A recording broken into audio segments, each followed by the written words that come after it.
Benin is currently in discussions with Rwanda to provide logistical support and expertise in its fight against jihadism in the north, a spokesman for the Beninese presidency said on Friday. Benin's army is deployed in the northern region to counter jihadist groups in neighboring Niger and Burkina Faso, which carry out incursions and attack security forces there. It is currently seeking to strengthen its security apparatus. The Chief of Staff of Beninese Armed Forces, General Fuchio Bagidi, visited Rwanda last July for bilateral talks aimed at strengthening existing relations between the two armies. Coastal countries such as Benin, Togo, Ghana and Cote d'Ivoire are seeking to strengthen their military following jihadist attack from the neighboring countries.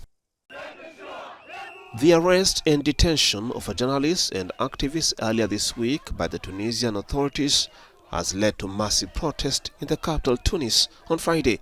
Gassen Ben Hilifa, the editor of a website known as Iniez and a prominent pro-Palestinian activist, was arrested at his home on Tuesday on suspicion of terrorism. The arrest of our colleague Gassen Ben Hilifa was on the basis of the anti-terrorism law, but everyone knows Gassen Ben Hilifa is a progressive, an activist and a journalist who defends the democratic state and not the terrorists. Civil society groups have warned of a return to the methods used by security services under autocrat Zine El Abidine Ben Ali, who was overthrown in the 2011 revolt that sparked the Arab Spring uprisings. Respect for any opinion of any citizen, whether he is against or for the authorities, this is our demand. The authorities today respect the freedom of expression by word for a good image at the international level, not by facts. Today the arrests and the threats are multiplying and we will not keep silent anymore.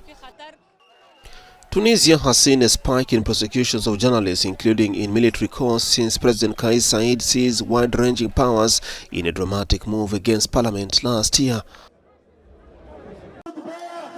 Dozens of pro-Palestinian Moroccan demonstrators gathered in the capital Rabat to renounce the normalisation with Israel after the recall of its top envoy to Morocco amid an internal investigation that the envoy was tied to allegations of sexual misconduct.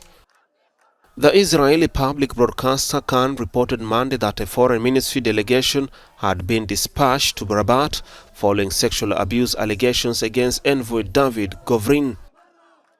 An Israeli diplomatic source confirmed that Govrin had been recalled while an investigation gets underway, without detailing the nature of the probe. The 59-year-old Govrin served as Israel's envoy to Cairo before being appointed ambassador to Rabat last year. Morocco in 2020 followed the US, Arab Emirates and Bahrain in formalization ties with Israel. The US-backed deal saw Washington recognize Moroccan sovereignty over the disputed Western Sahara territory.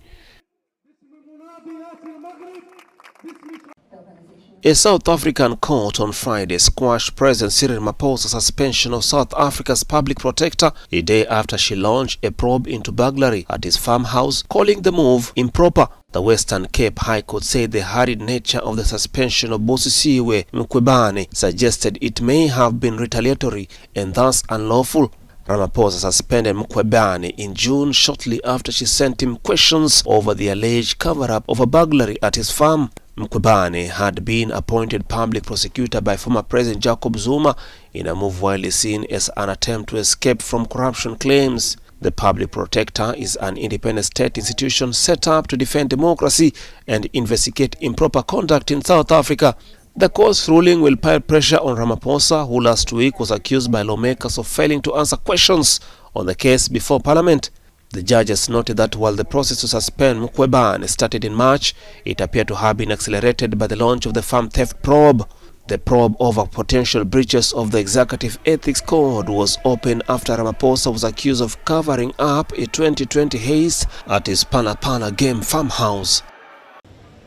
Viola Davis brought her empowering drama The Woman King to the Toronto International Film Festival on Friday for the film's world premiere.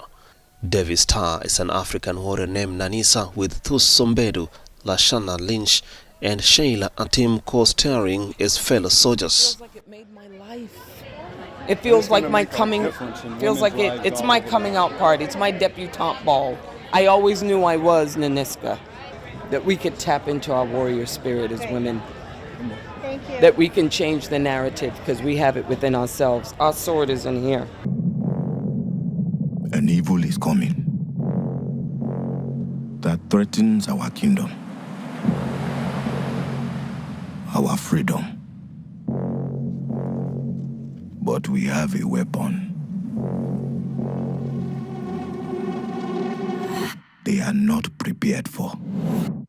And the only times I wasn't on a hike or on a safari and not actually shooting, I was behind the girls with a broom trying to copy all of their martial arts stuff and all the weaponry combat, because I was slightly jealous of that aspect of it all. But no, the whole process was so fun, and I loved being a part of it. Drawing from the real history of the Agoji women warriors who defended the West African kingdom of Dahomey, present-day Benin, from the 1600s until the late 19th century. It was extremely powerful.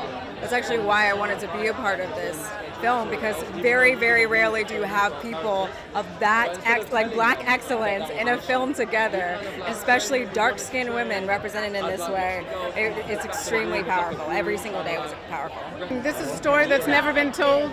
It's a film that we haven't seen before. Foremost, we wanted to just make a kick-ass movie that people could enjoy, but you're looking up on screen and seeing characters and women that you don't normally see in this position. It was really important to the actors to be able to embody characters they haven't been able to do before. And it just felt safe, and it was joyous, and it was fun to be able to do that. Our people. Maneska, you're asking me to take them to war. War.